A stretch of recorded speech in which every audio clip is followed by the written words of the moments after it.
This will be obvious later, but my mom never told me any of these stories. Edie would have, but Mom didn't like bringing up the past.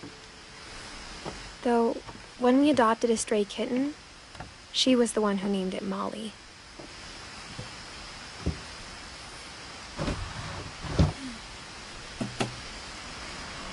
I spent a lot of time in Great-Grandma Edie's room.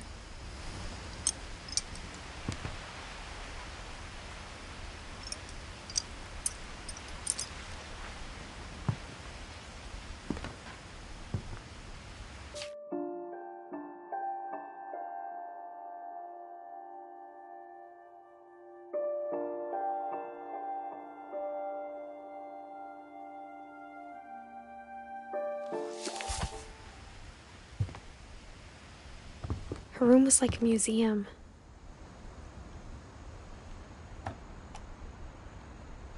For 500 years, the Finches have been famous throughout Norway for their fortune and misfortune.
Louis died a week before we left, but Edie had already started to memorialize him.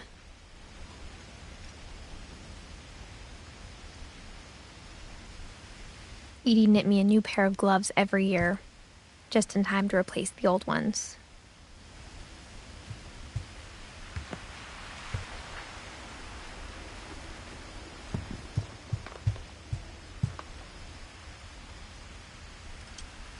Edie gave a big interview about a mole man living under the Finch house. My mom was furious.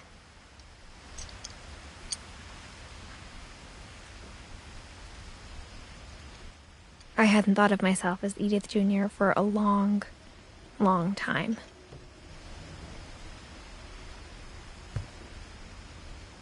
When Edie told people Sven was killed by a dragon, she could also have said he was building a dragon-shaped slide that collapsed. She could have, but she didn't.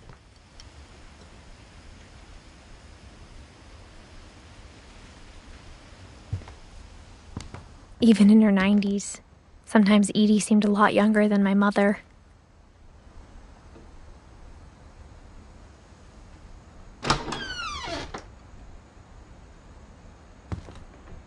The only trace Grandpa Sam's first wife, Kay, left on the house was the pink bathroom. It was a pretty big trace.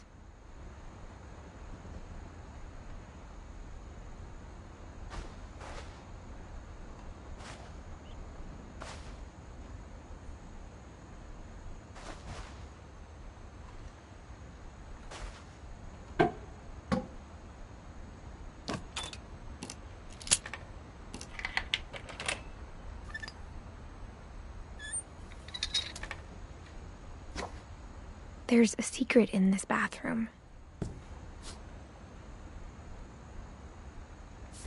It's in the last place you would look.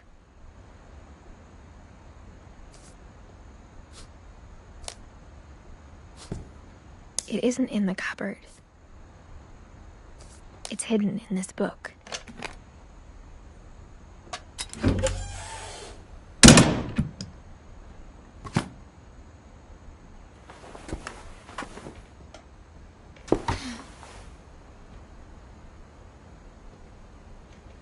Sven gave Sam an old camera he'd refurbished. He never put it down.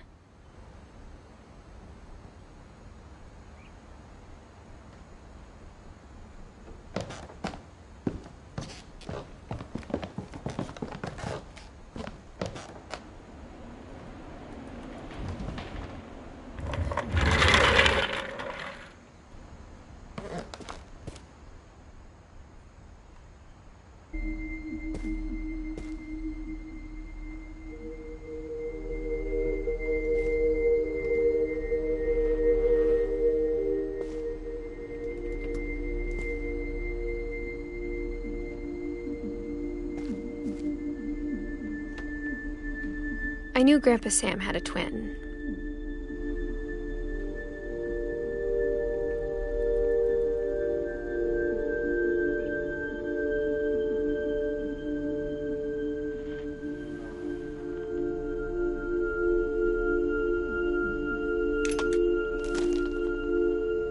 And that he never talked about him.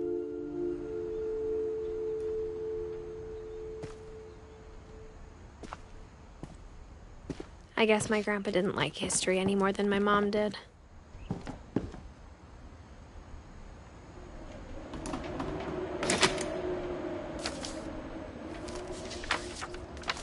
How I Want to Remember My Brother by Sam Finch. The thing I remember is that when he made up his mind, that was it.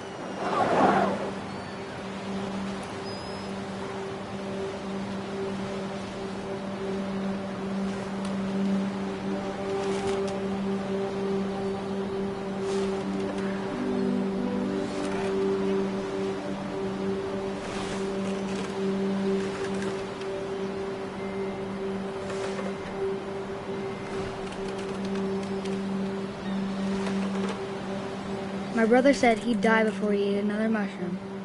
And he did.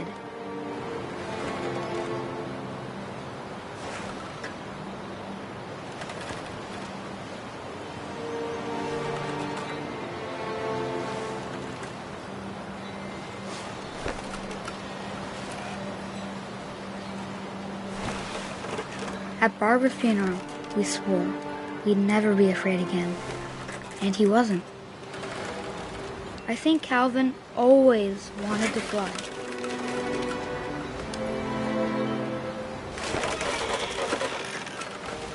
Sam! Calvin! Dinner's ready! Coming! But that day, he finally made up his mind to do it. I told him going around was impossible. Maybe if I hadn't said that, I'm not gonna tell you again. maybe if the wind hadn't picked up, then maybe he'd still be here. But I doubt it. I think he'd already made up his mind. That's what I want to remember about my brother.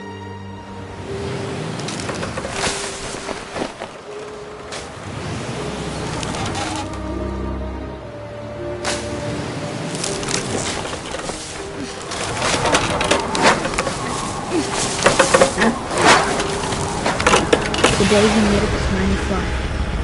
And he did.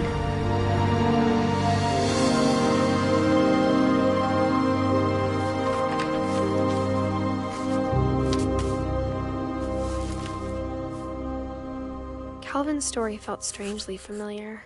When I was younger, I remember trying to do the exact same thing.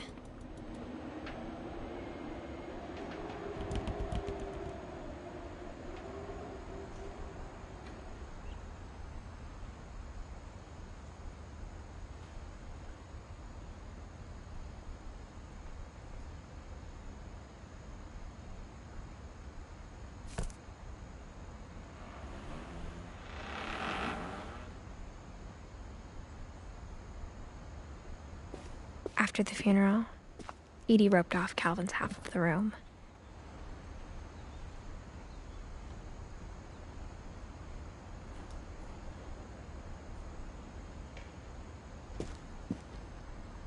Mom said Grandpa Sam enlisted at 18 and never set foot in the room again.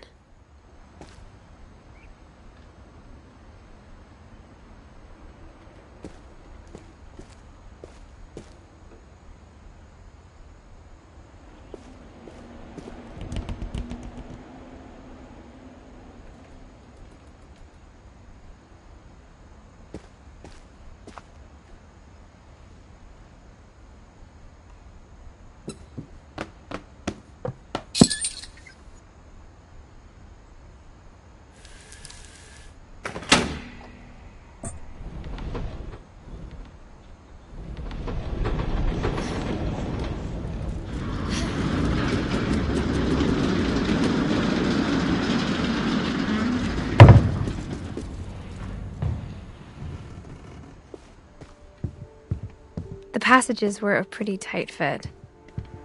They'd obviously been built for smaller hands and bellies.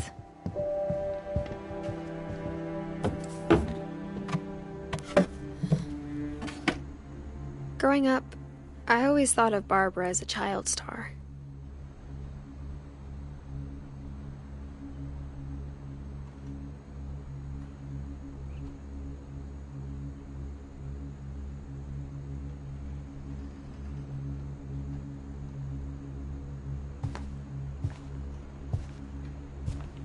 I never thought about how hard it must have been for her afterwards.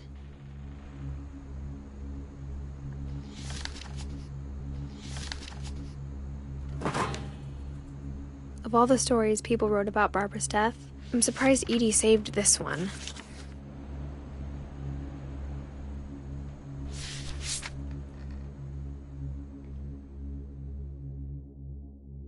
Old Jack here with another ghastly tale inspired by America's most unfortunate family. I'm calling it The Surprise Ending of Barbara Finch. As a child star, Barbara was famous for her scream. Now at 16, she was all washed up. A has-been. But in a break, she'd been asked to perform her signature scream at a local convention for monster movie fans. It was just the boost her career needed. Unfortunately, her scream hadn't aged well. Getting better. I think you just need the right motivation. Her biggest fan and current boyfriend, Rick, was about to demonstrate when... Now that was a great scream. It was Barbara's father, Sven.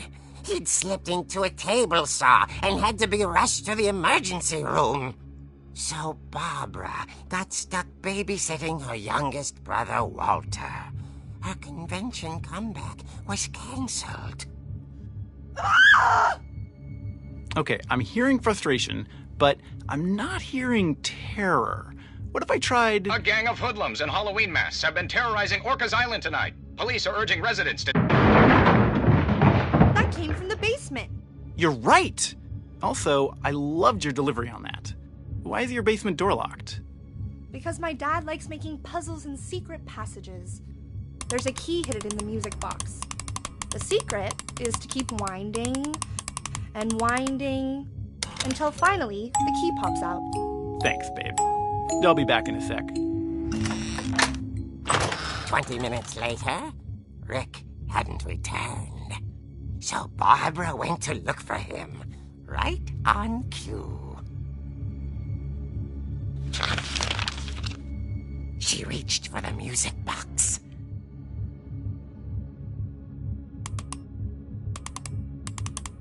And as she wound the key, she listened for Rick, but the house was silent.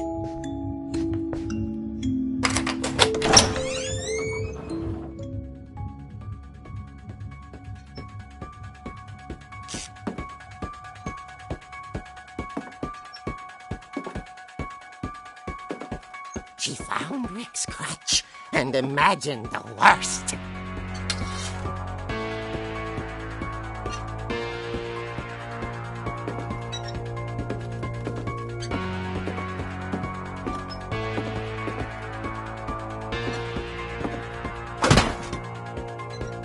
The gang's leader is the infamous Hookman killer, Dr. Carl Hamill, who impaled and then ate his family 10 years ago tonight.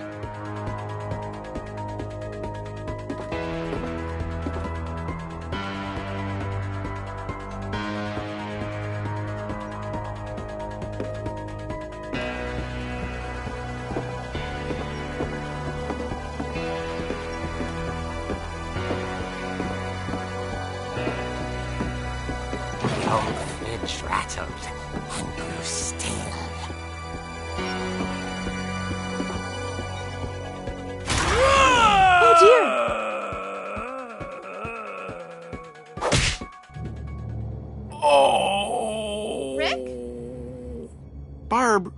relax. I was just trying to scare you to help you find your scream. Well, I'm not scared, Rick. I'm furious. Then act furious. All I'm getting from you now is that you're hurt and confused and you're... She threw him out, but she kept a little something to remember him by. Barb, have you seen my other crutch? And she was still holding it when she fell asleep watching the late picture show. Hours later... Barbara! Walter, what's going on up there? Ah! Okay, I'm coming up, but if this is a trick, you're dead, Walter.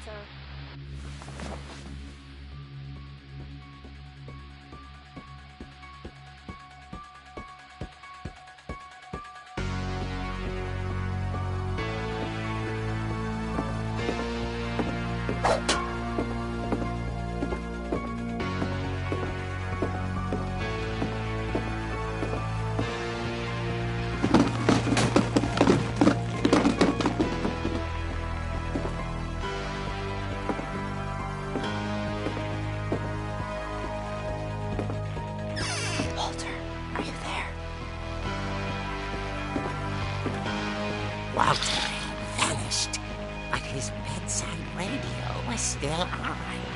Orcas Island police describe the man as 6 feet tall, with a steel hook for a hand. Residents are urged to lock all doors and windows and notify the police of any suspicious activity.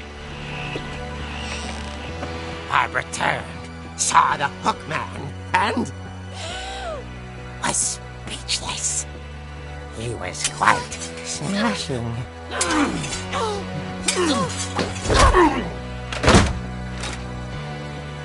And he was. He couldn't get enough of Barbara. Okay, Barbara, there's gotta be another way out of here.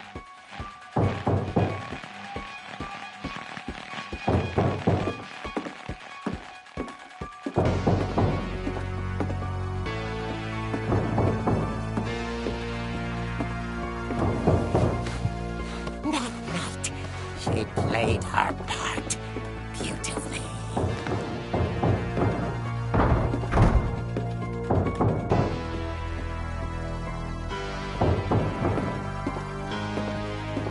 She thought about abandoning Walter, but just couldn't do it.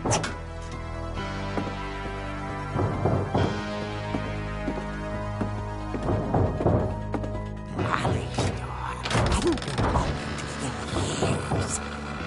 Hinges groan.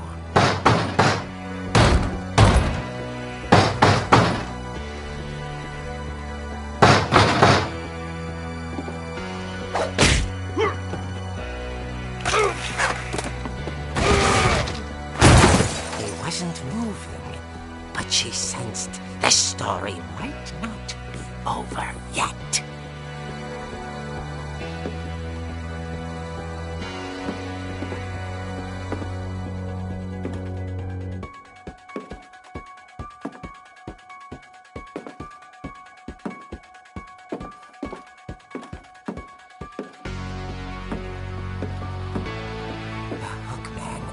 Vanished.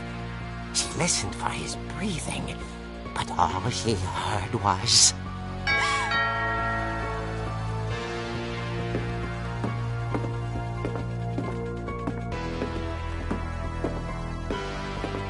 At the door, she heard whispering.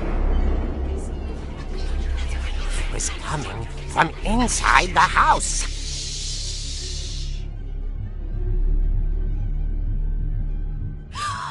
Oh dear. The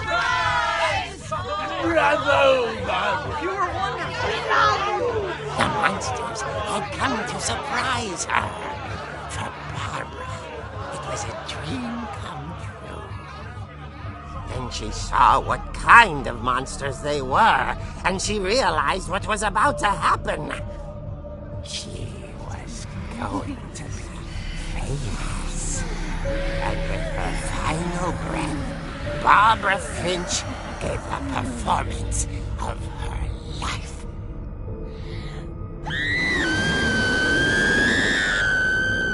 I wasn't there myself, Barbara was magnificent. Poor girl. She had a taste for stardom. But unfortunately, so did her fans. Of course, the police blamed it all on poor Rick, who disappeared the same night. And little Walter? Hiding under his bed the whole time. He took it all pretty hard, but that's another story. As for Barbara, tucked inside the music box was all they ever found of her. Her ear.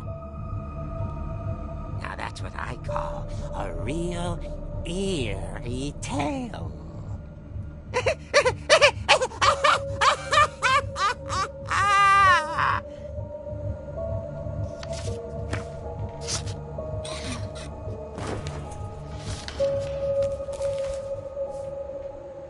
Edie told me all Barbara wanted was to be remembered, as absurd as that comic was.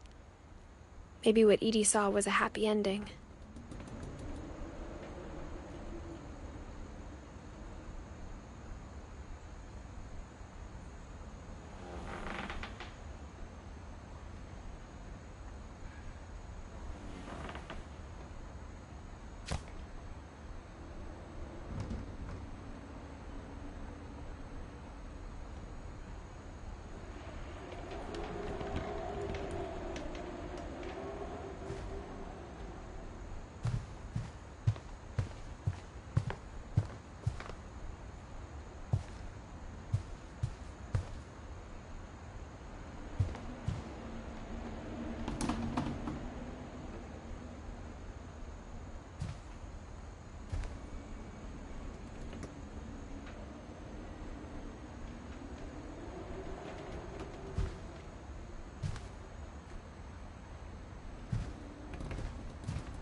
I guess now I know why Mom didn't like me playing with the music box.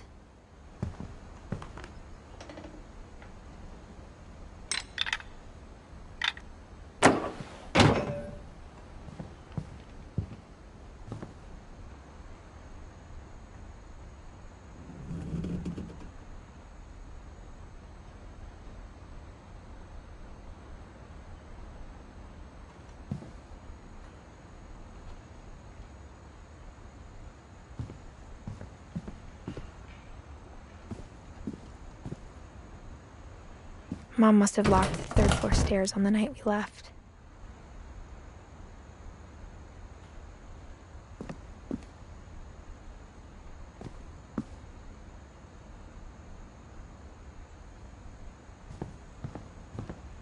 It's funny. All those times I played with the music box and never found the basement key.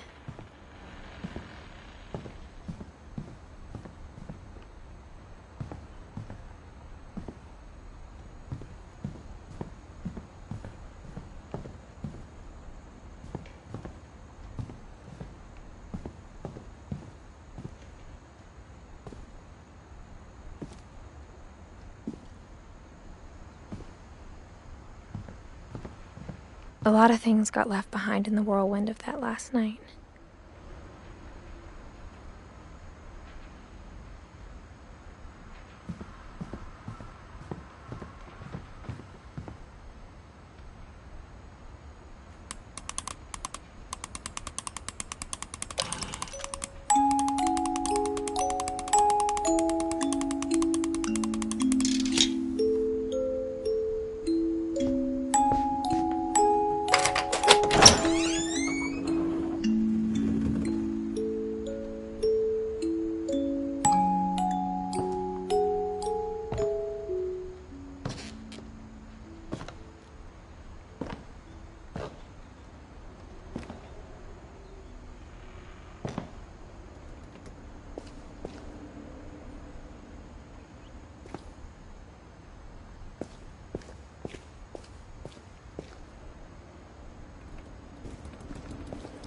Mom said the basement was off limits, unless I wanted another tetanus shot.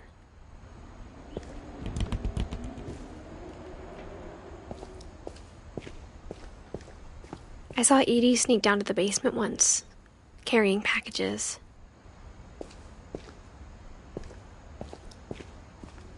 I thought maybe she was hiding presents.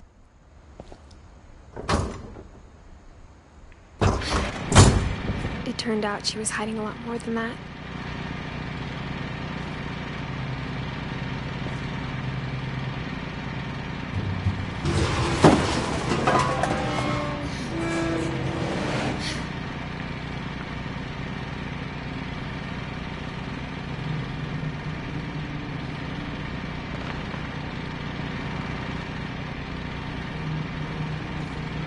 I remember asking Mom once about where Walter had gone. She said after Barbara died, he got as far away as he could.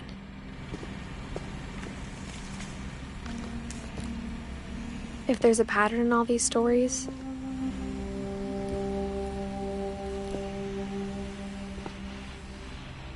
I think it's that none of us has gotten very far.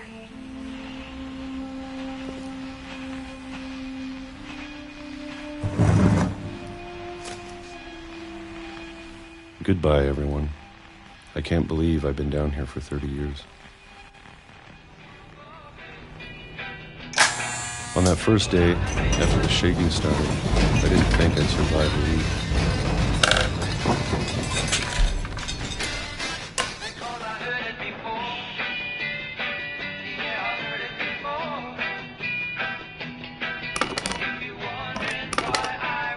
But after a few days, I settled into a routine. That's what kept me sane. Having a schedule, living for today. I always expected to be dead tomorrow. But if you wait long enough, you get used to anything.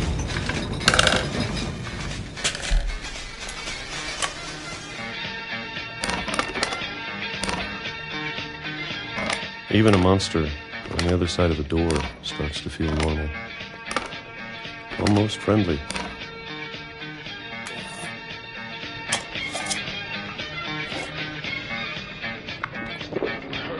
And then one day, everything just stopped. Whatever that thing was, it was gone. Maybe it got tired of waiting. Or maybe I just got tired of being afraid.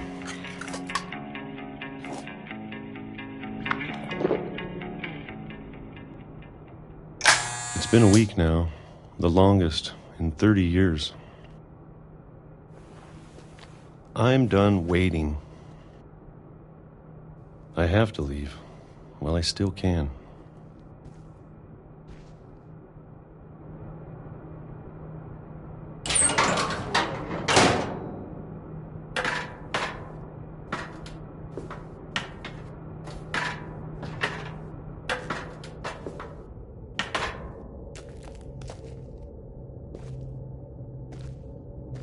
I know it's out there, somewhere. Whatever killed Barbara and Molly and Calvin. Maybe this is all a mistake. But I need to stop living the same day. Even if it kills me.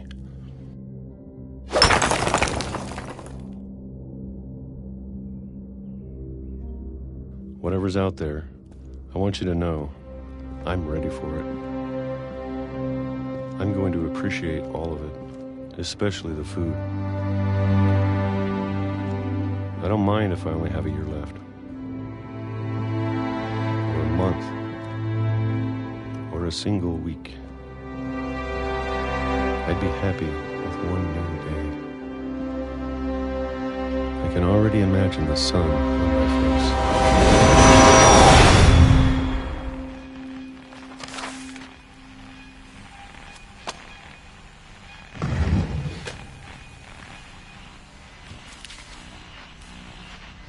Walter died when I was 6. I can't believe my mom never told me he was down here.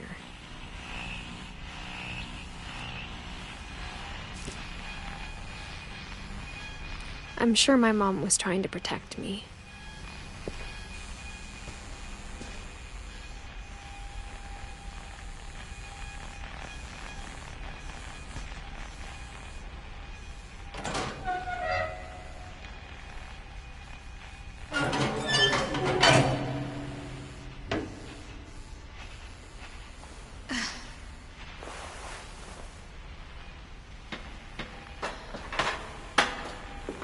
Maybe she was afraid I'd end up like Walter. But if she never told me about an uncle under the house, I can only imagine what else she was hiding. I don't want to make the same mistakes she made.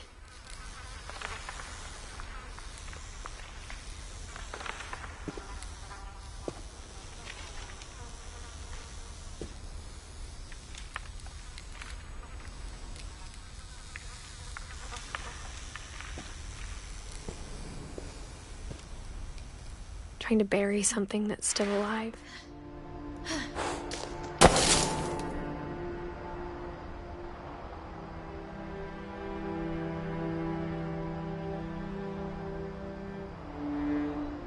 Now that there's only one of us left, or maybe two, I thought it was time I heard the stories for myself and found out what happened to everyone else. But now I'm worried the stories themselves might be the problem. Maybe we believed so much in a family curse, we made it real.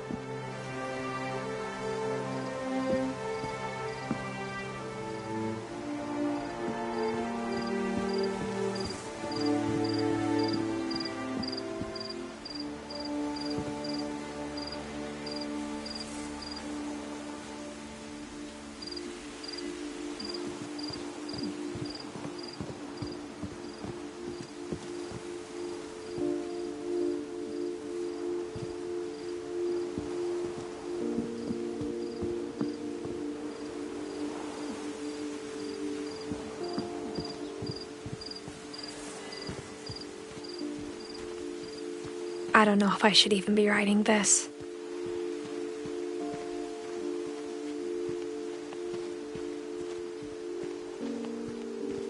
Maybe it'd be better if all this just died with me.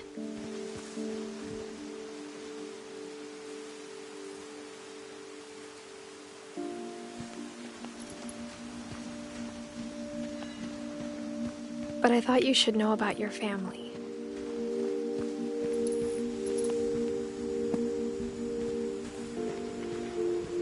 And the history you're a part of.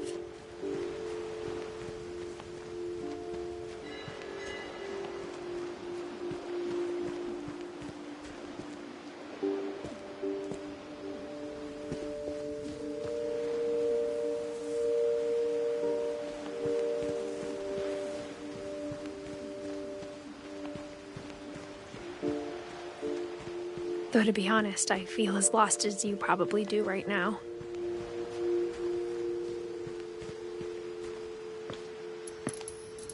I think the people in these stories believed them, for what that's worth.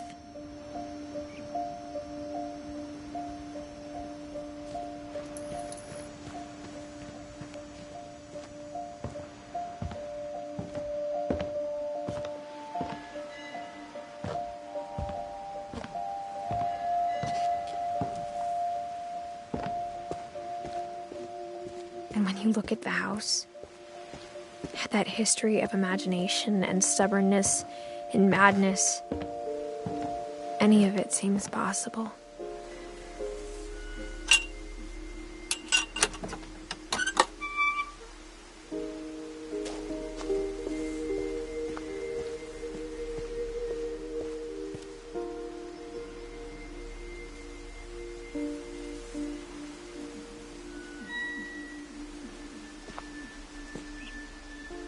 I think we've been surrounded by death for so long, we've just gotten used to it. What kind of family finishes building a cemetery before starting the house?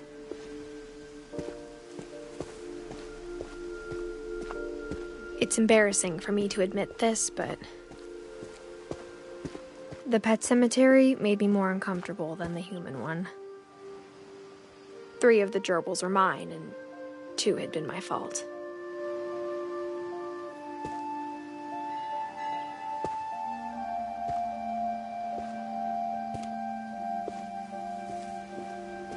Sven built the house, but it was Edith who designed the cemetery.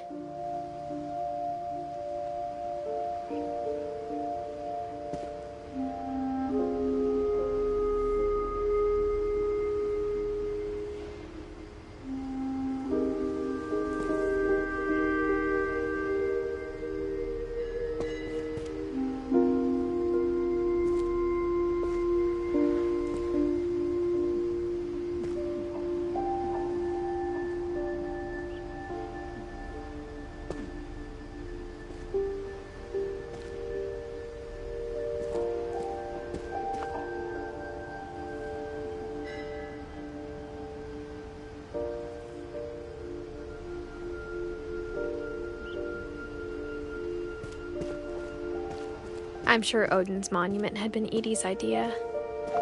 My mom was always trying to move on, but for Edie, the past never went away.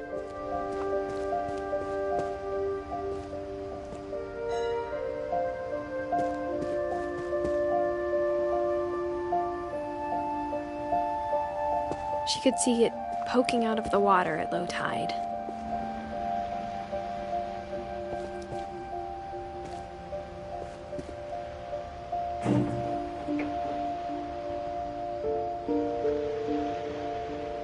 Edie said she dreamed about the old house every night.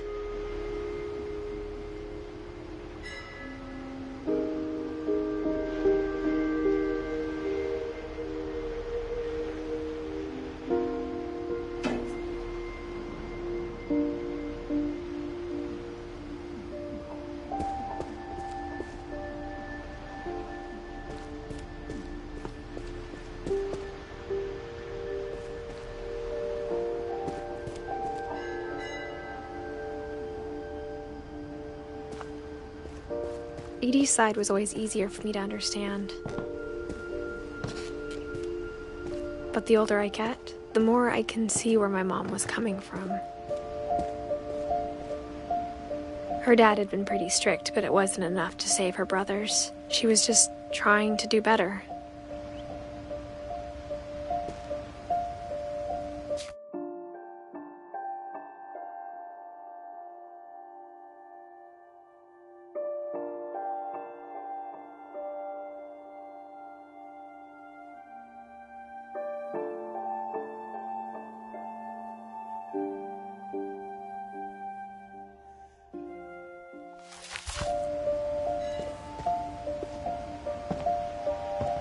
She lost 2 of her brothers, just like I did. I get why she tried so hard to protect us.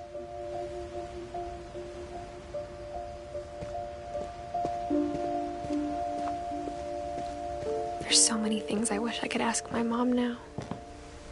Part of me thinks this is what she wanted all along. For me to come back someday and find everything out for myself.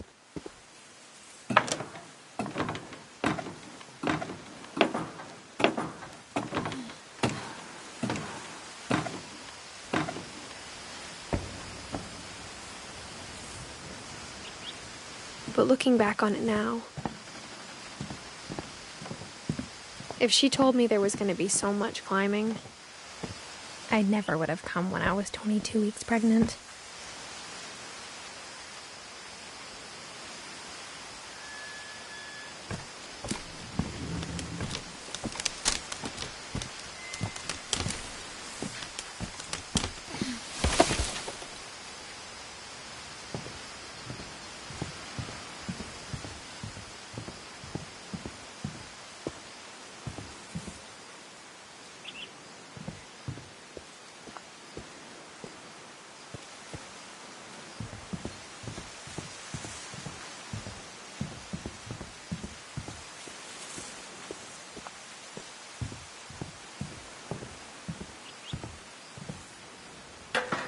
I never met Grandpa Sam, but I think he and my mom had a lot in common.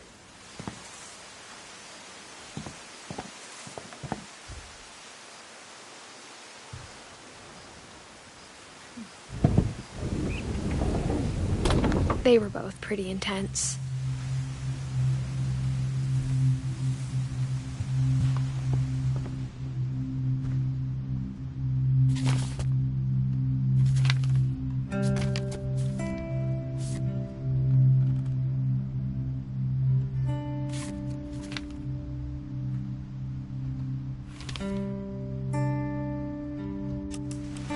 Dawn, I promise, you'll never forget this weekend. Yes, sir. These memories are gonna last a lifetime. What? Am I gonna have to shoot anything? It's a hunting trip, perfect. It's gonna rain the whole weekend, isn't it?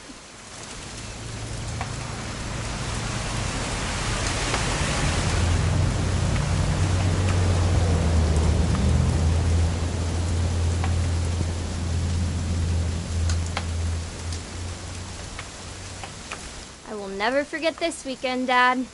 That's the spirit. Okay, got it. I'm gonna take some pictures, okay? Just be careful. That camera's older than you are.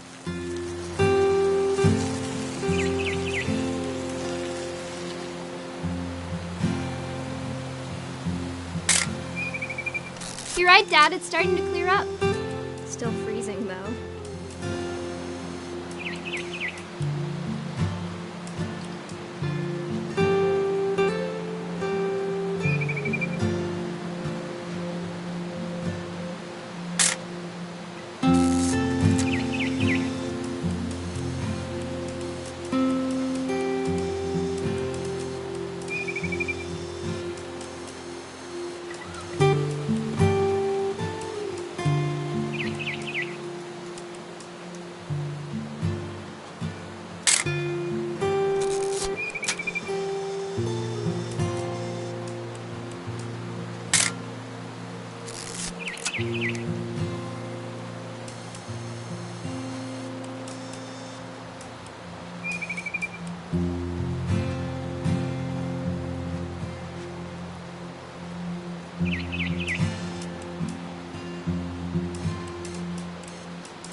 Definitely should not have drunk all that coffee.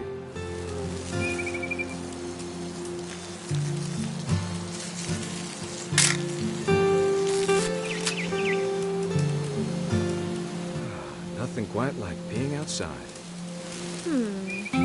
Hold still while I take a picture of you. Hey! That's a keeper. Oop. A little more gas in the tank, I guess. I'm just saying, I'm not always gonna be here, Dawn. You'll need to remember this stuff, if you want to survive. I'll be fine, Dad. You know who else thought he was gonna be fine? Some guy who died. Dawn, I'm being serious. I know, Dad. You're always serious. Doesn't being out here make you... Dad! Good eyes, Dawn.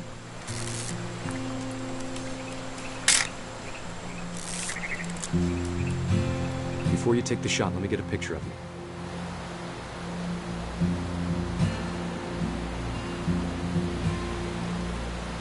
Dad, I... Just breathe. Turn off your imagination. Let me get behind you. Do I have to do this? Dawn, you don't have to do anything.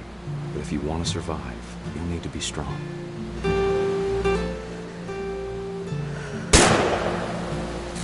Great shot, Dawn!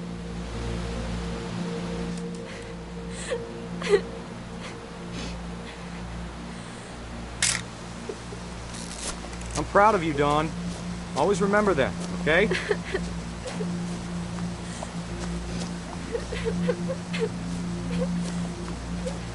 Dad, it's twitching. I think That's it's totally normal, Dawn.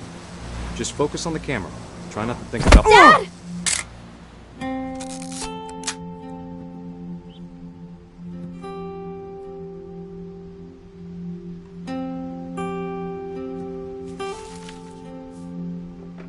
Of all these stories, that's the one I wish most that my mom had told me.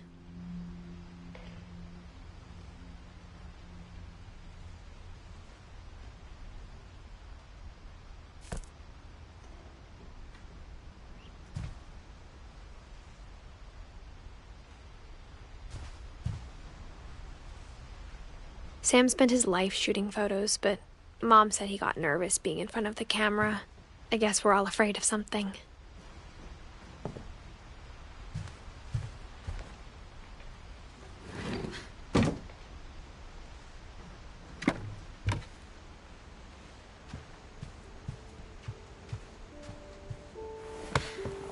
After Sam died, my mom and Edie got really close. They'd both lost a lot.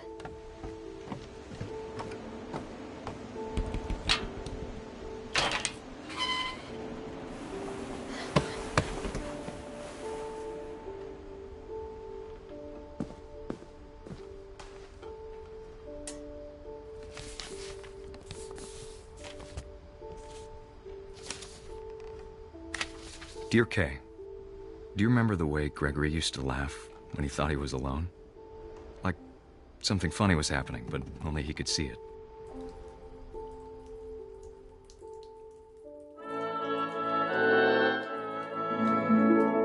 I think he saw things the rest of us don't.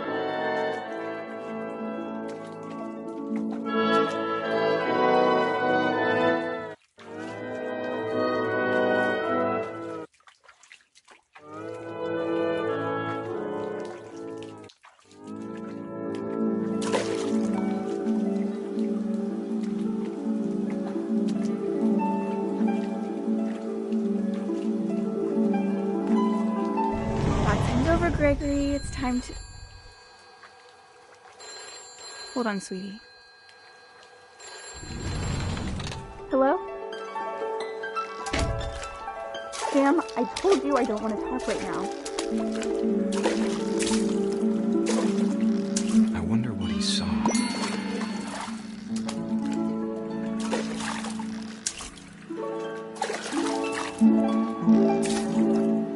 What his world was like.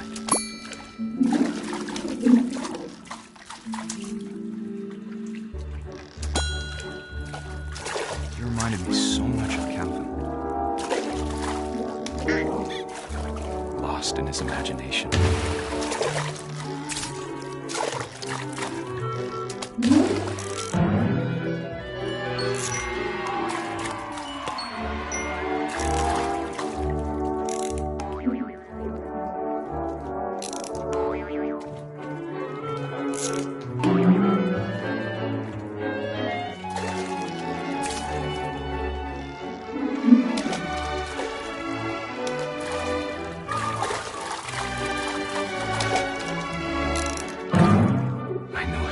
Sounds.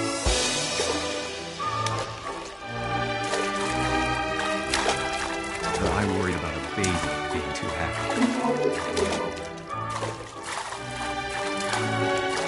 him slipping away. Sorry about that, Gregory. I know you did everything you could. Maybe if I hadn't called that night.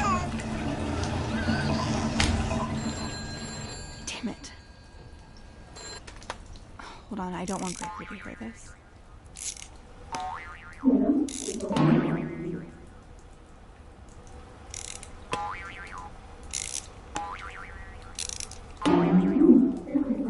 I wish he could have told us about the world he saw.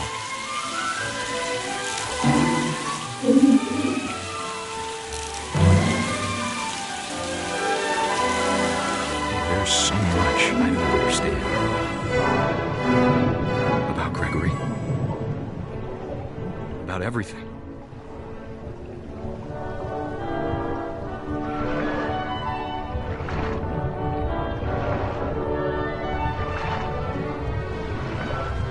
But I know what happened wasn't your fault.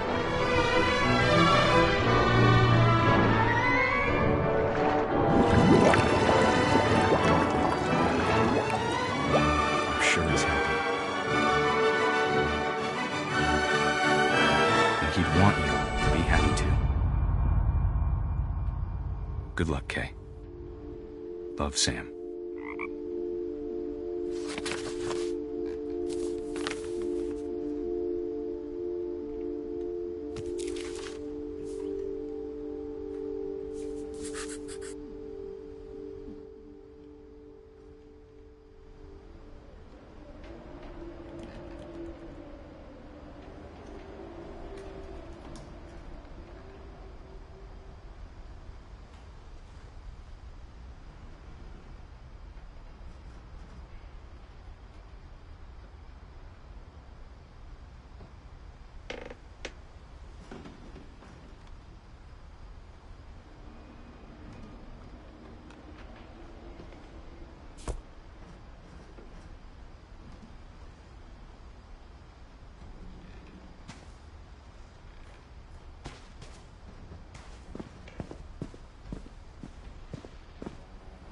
I can't imagine my mom ever writing poetry, and yet...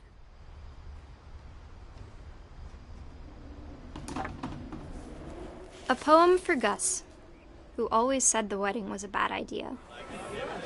Our father never hit us kids, at least not very hard, before the day my brother said with teenage disregard that he'd be dead before he'd see a wedding in our yard.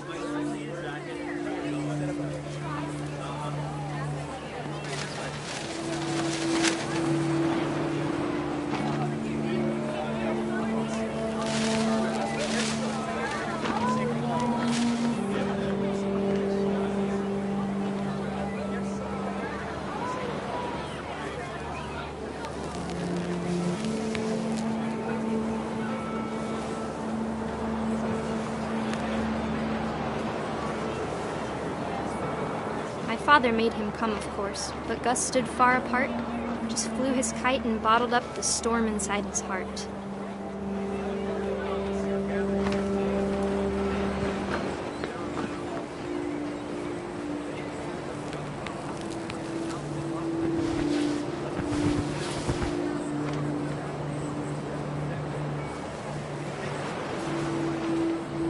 I tried to talk him out of it, but though he'd never met her, "We don't need a stepmom," were the words that I now pronounce you husband and wife. You may describe.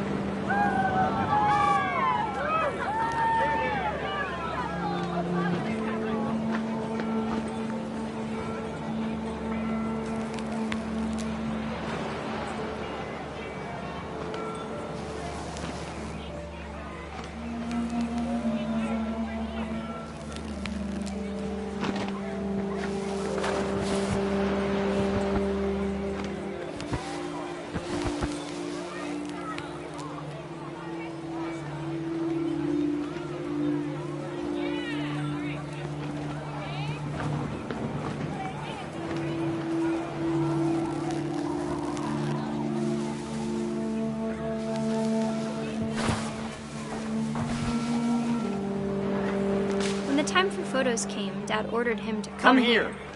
But Gus declined, and as a sign held up his middle finger.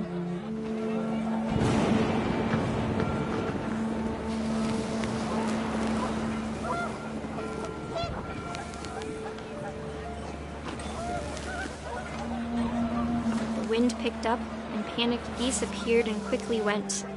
But all the humans did that day was go inside the tent.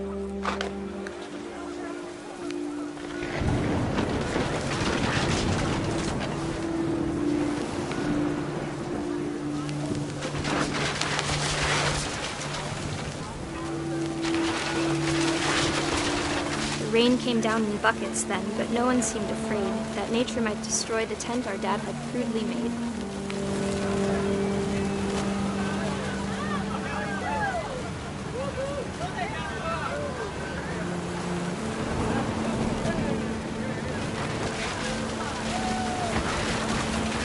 The thunder sounded much too close and full of angry power, but all my father said to this was, "Make the music louder."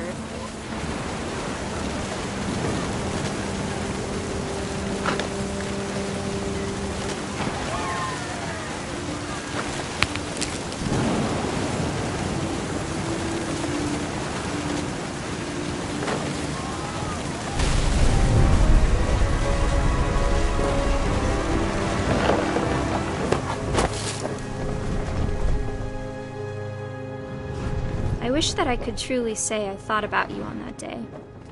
Out there on the beach alone, just you, the wind, the sea, and foam. But I didn't, until we found you.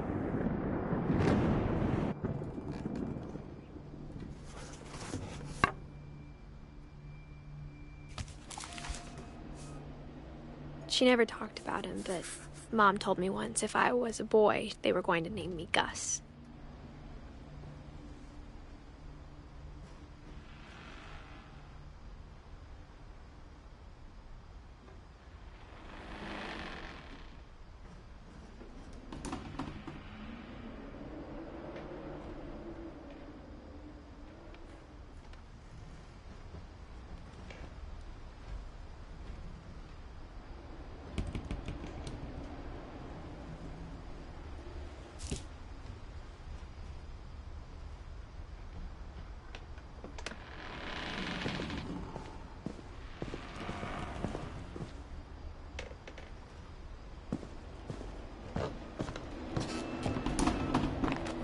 My mom moved up to the loft after her brothers died.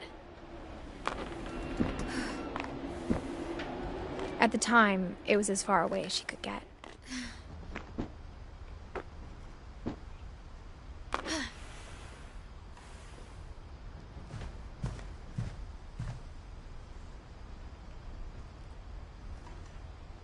She spent a summer building houses in Calcutta, where she met my dad, Sanjay.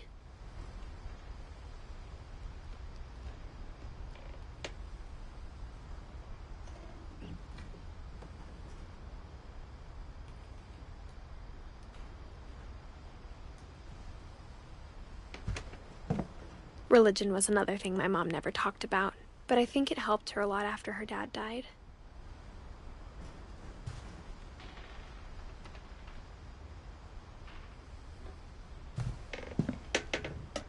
My mom moved to India a week after graduation and got a job teaching English. Louis was born a year later.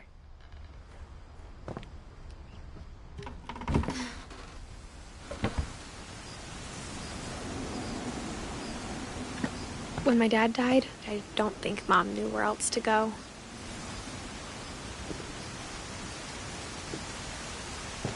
I'm sure Edie was happy to have her back.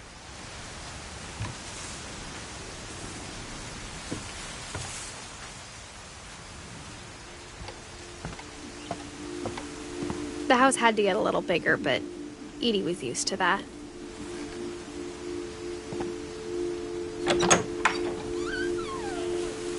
And for a while, things were good. Almost normal. But it didn't last. The beginning of the end was Milton's 10th birthday, when Edie gave him a castle.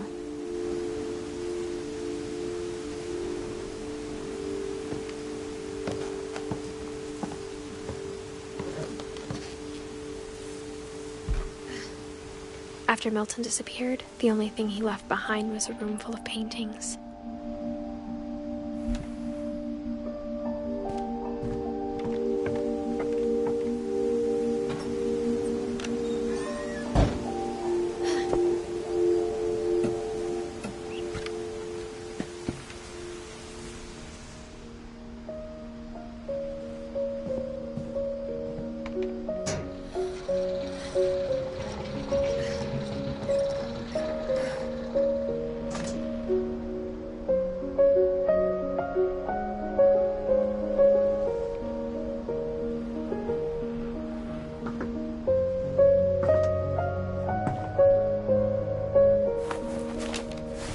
Milton Finch in The Magic Paintbrush.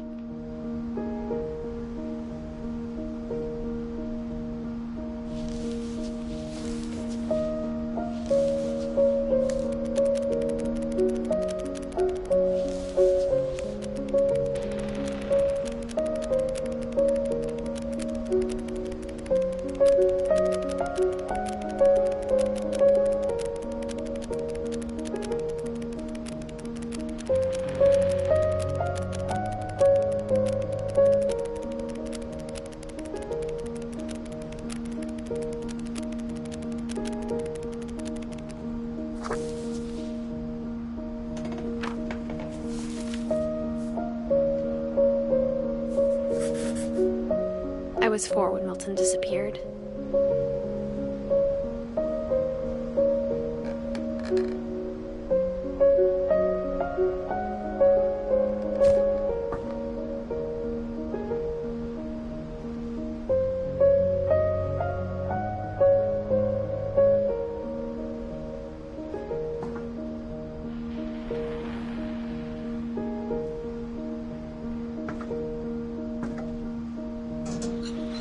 Mom spent months searching for my brother. Then she sealed the doors.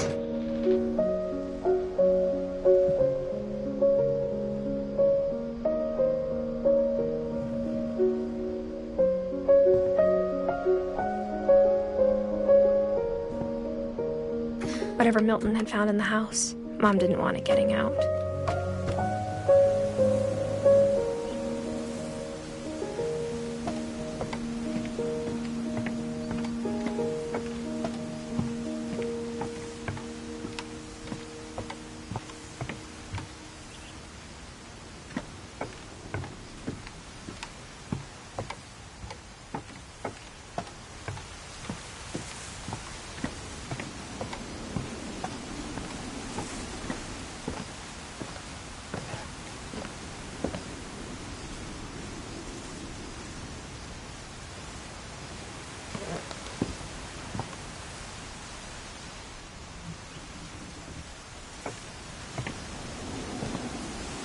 Mom definitely blamed Edie, but I think Louis blamed himself.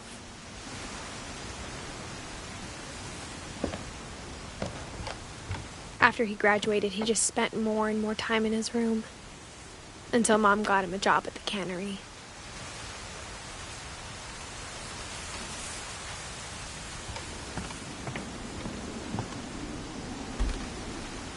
Everyone always told me to stay out of Louis's room.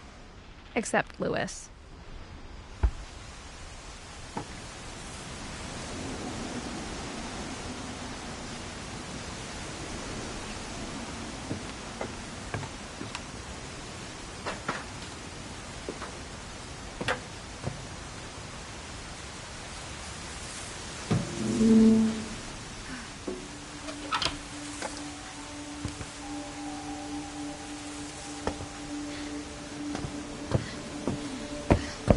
Louis's room smelled very, very familiar.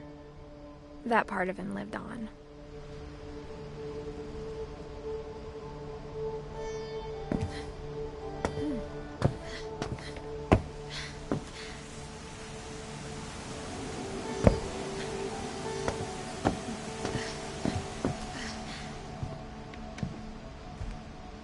Louis and I spent a lot of time playing games together, but he was surprisingly bad at them.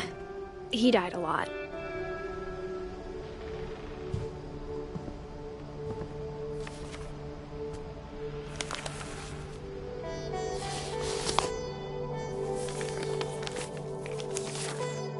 Dear Mrs. Finch, as Louis's psychiatrist, I can understand your desire for an explanation. As I see it, the trouble began in January, shortly after we convinced your son to seek treatment for substance abuse. Newly sober, I believe Louis first noticed the monotony of his daily life.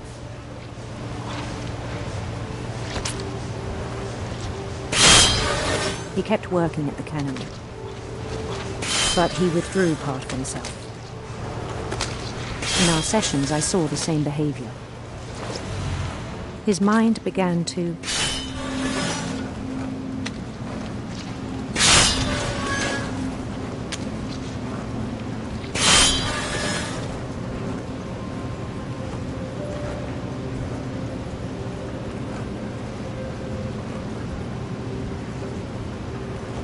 wander.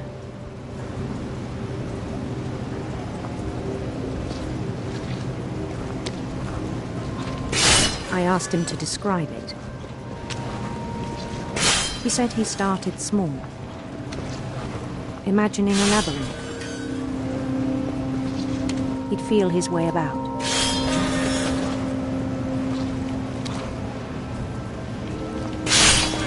Then something moved.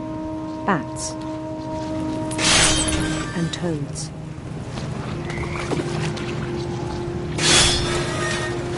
and things that have not names. He knew it was all in his head.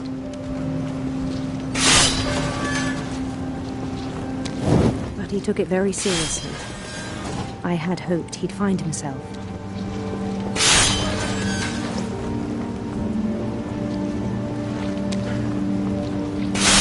But he found something more. I worried about him then, daydreaming at the cannery.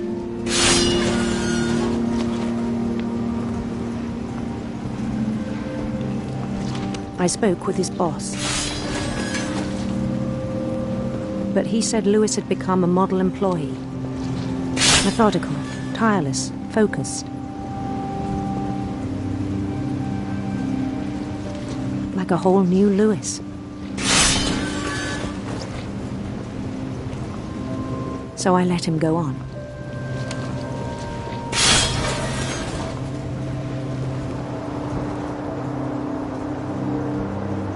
I even encouraged him. It seemed very promising at first. He told me he'd made a new friend.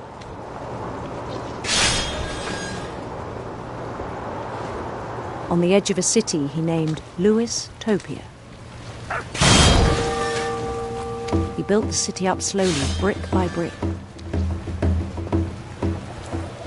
Then he made musicians.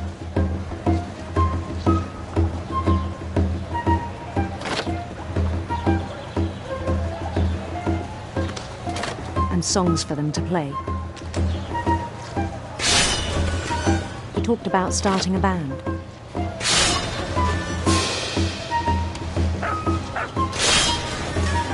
And he was always humming something. Every day his imagination grew stronger.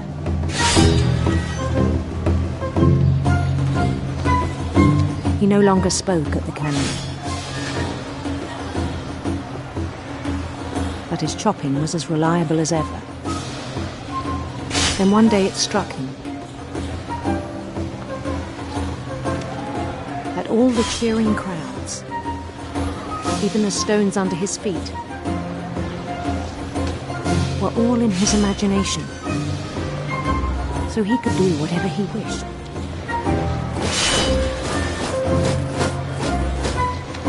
He held an election for mayor,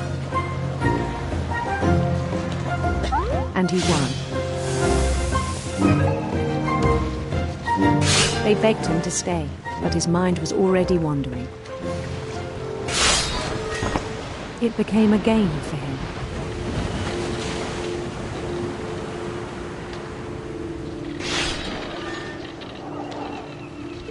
He'd conquer a city, then immediately push on. New Louisville.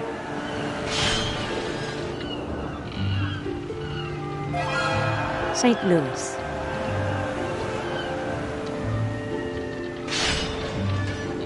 He started drifting away from our reality.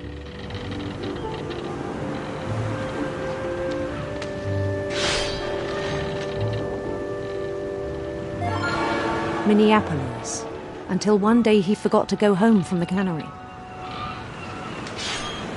Even as his mother pleaded with him, part of Lewis kept sailing on.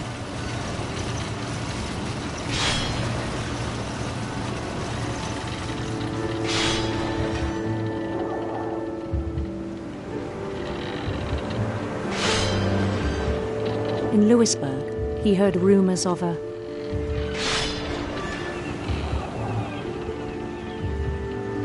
handsome queen.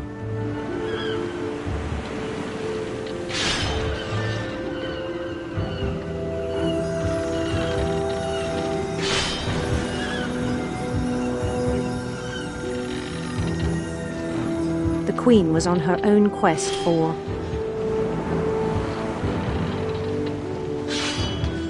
sinister serpents.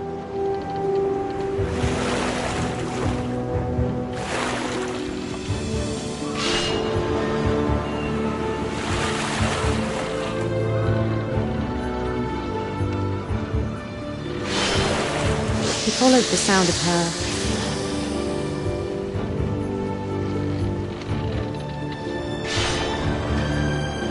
silver harp.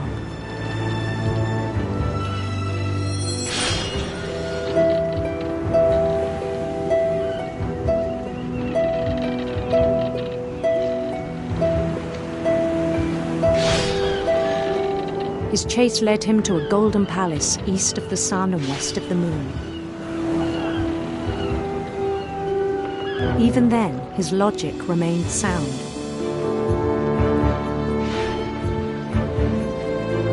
He knew the world was all in his imagination.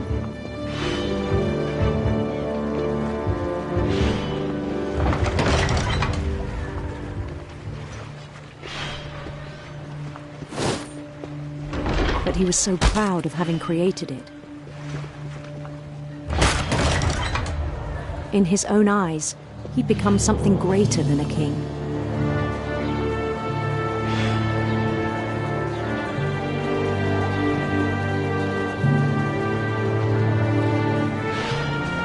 For someone who'd never known success in the real world, I think it was overwhelming. And then it struck him that the real Lewis was not the one chopping salmon, but the one climbing the steps of a golden palace.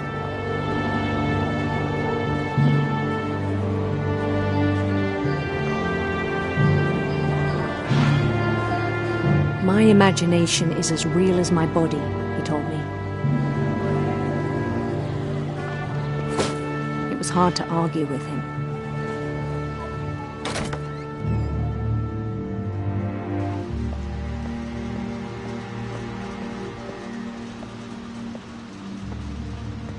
He began to forget the world we know.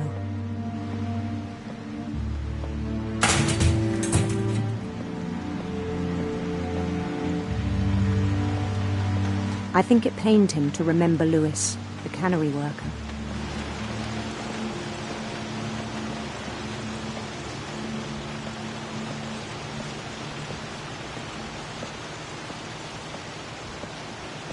He began to despise the man with a royal contempt.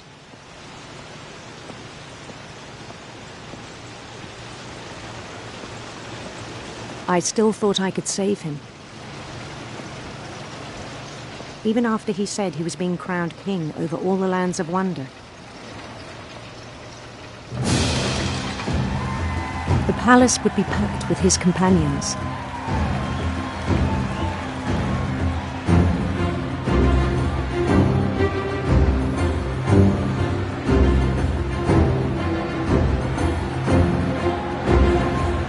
Including the wise Calico who'd insisted on inviting him.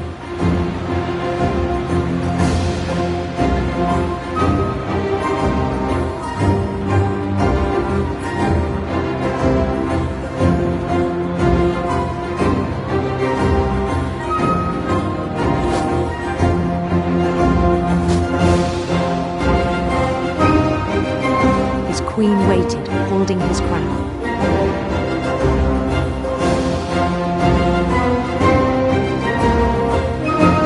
There was only one thing left to do.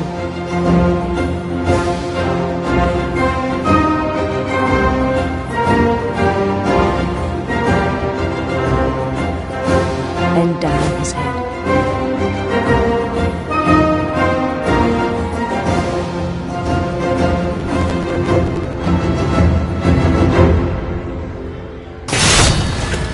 I think you know. Mrs. Finch, your son was a kind man who will be missed by all of us who knew him.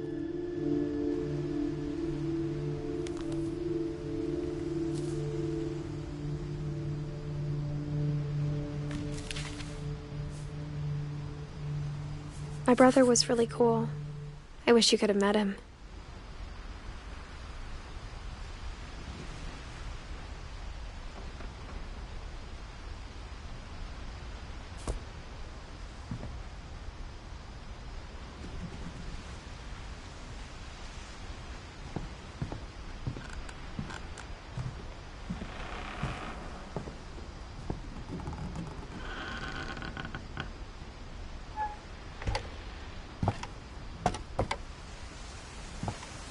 On the way back from Lewis's funeral, my mom told me to start packing. She waited until the day before we left to tell Edie.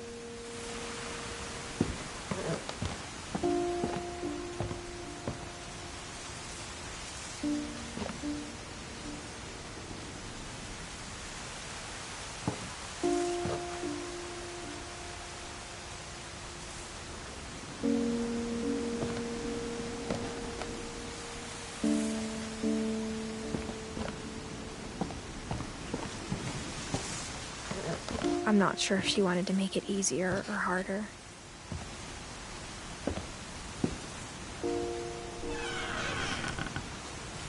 I wish we'd stayed. But I understand why we left.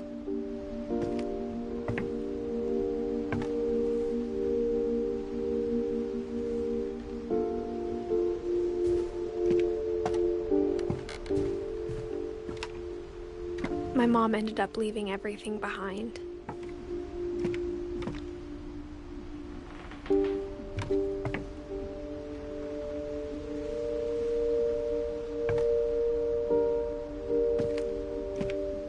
What happened that night had been coming for a long time. Maybe it should have come sooner.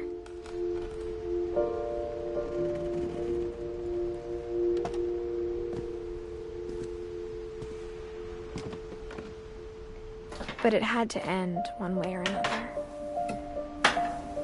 All that's left now is to tell you about that last night.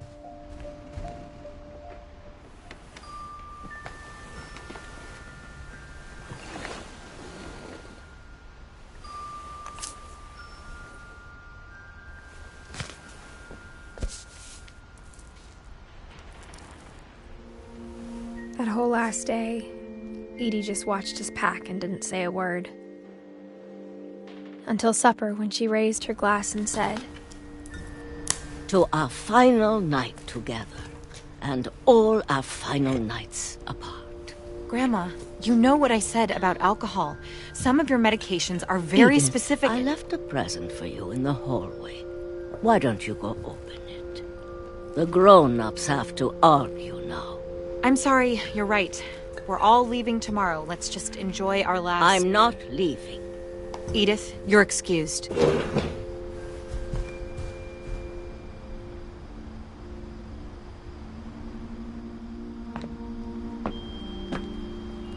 The power had been shut off that morning, but Edie always had plenty of candles.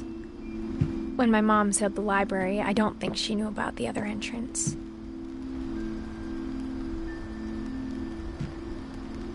Or that Edie had a key to it.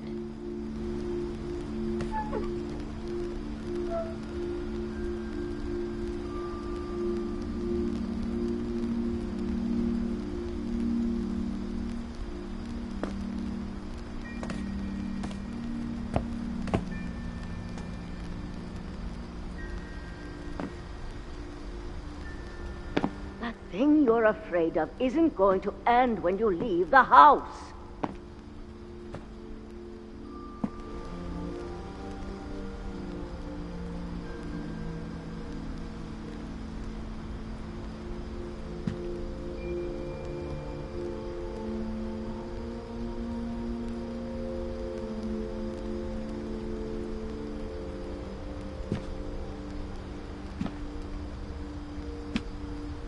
Edith has a right to know these stories. My children are dead because of your stories. I think it's best if Edith and I leave tonight.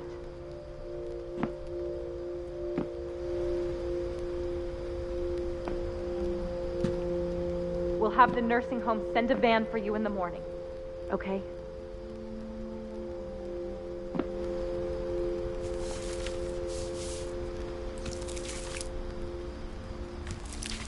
Dear Edith, there's so many stories I wish I could tell you, but there's only time for one. This is about what happened on the night you were born. That night, the tide went way, way out.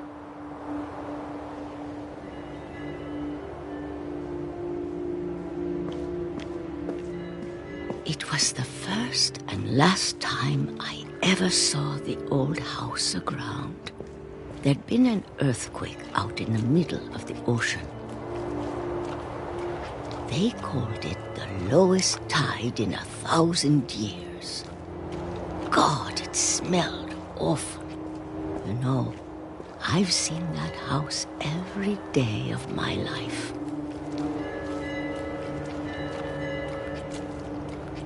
But I never thought I'd go back to it. When the fog rolled in, I lost my way.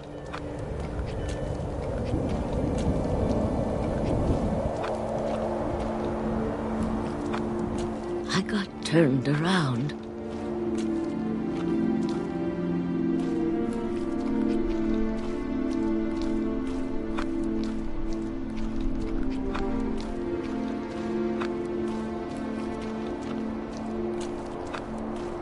For a while, I wandered.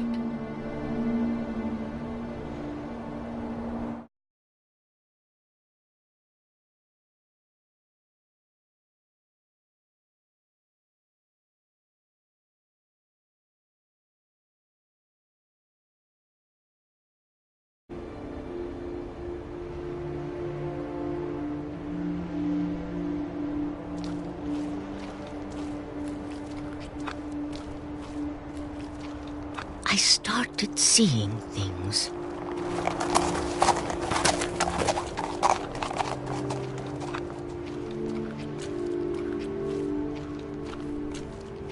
Things I'd forgotten had ever existed.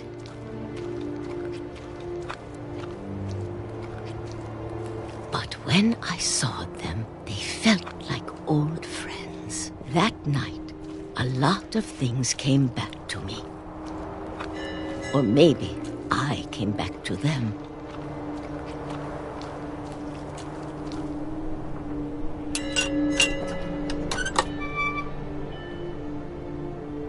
Things I can't explain, but that I need you to try and... Edith, what are you doing in here?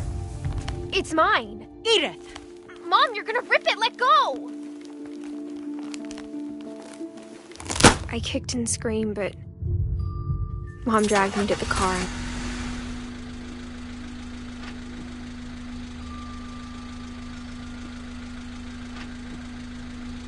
I never saw Great-Grandma Edie again. The next morning, the van came to pick her up, but she was already gone. After that, we moved around a lot.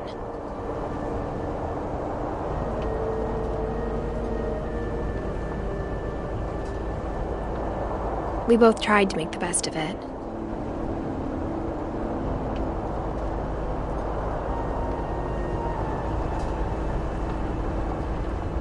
A few years went by.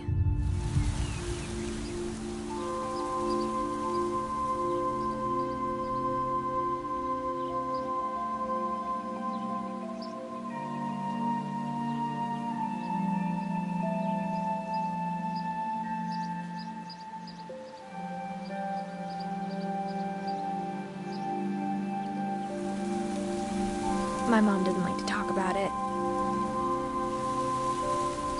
But she started getting sick a lot. The rest happened pretty quickly.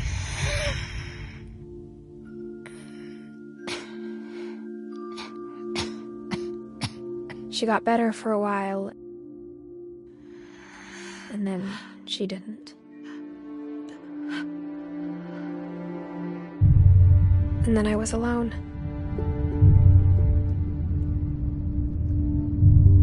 The last Finch left alive.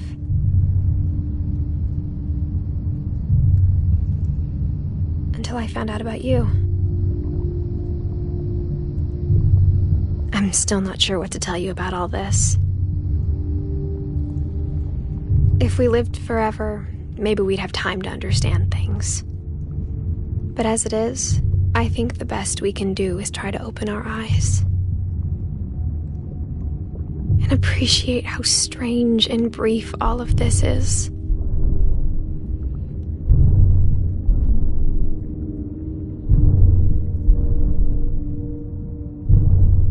This journal was supposed to be for you.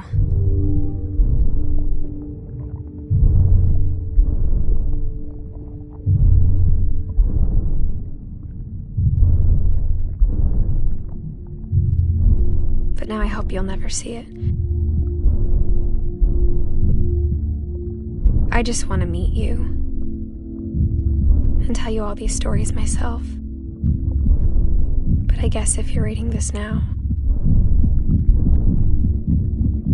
things didn't work out that way.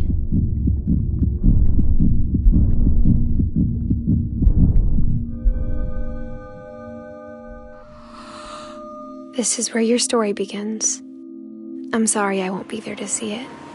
It's a lot to ask, but I don't want you to be sad that I'm gone. I want you to be amazed that any of us ever had a chance to be here at all. Good luck.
That whole last day, Edie just watched us pack and didn't say a word.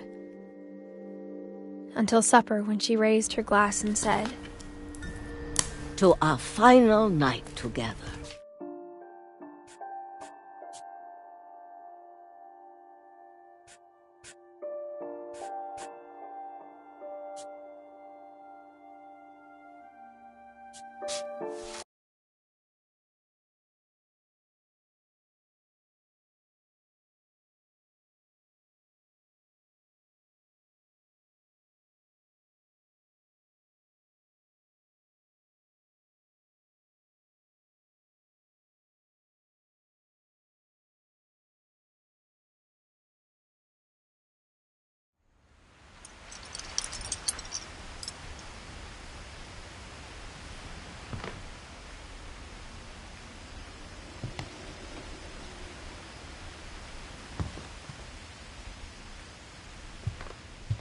her room was like a museum.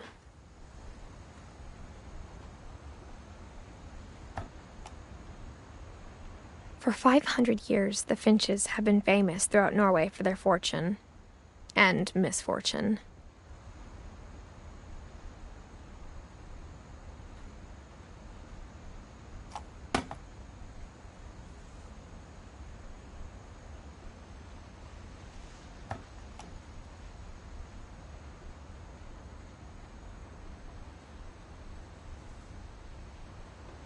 Odin Finch buries the latest victims of the family curse, his wife Ingeborg and their newborn son, Johan.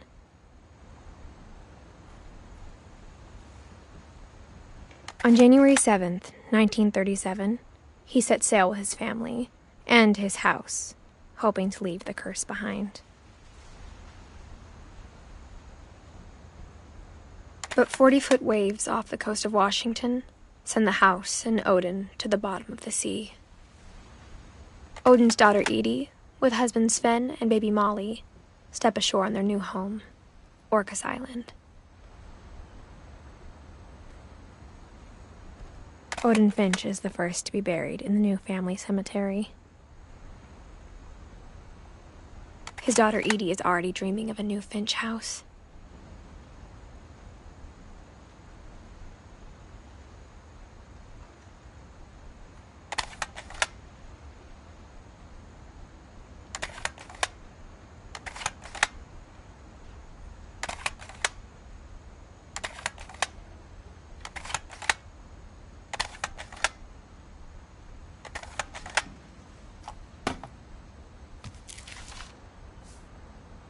Whatever's wrong with this family, it goes back a long ways.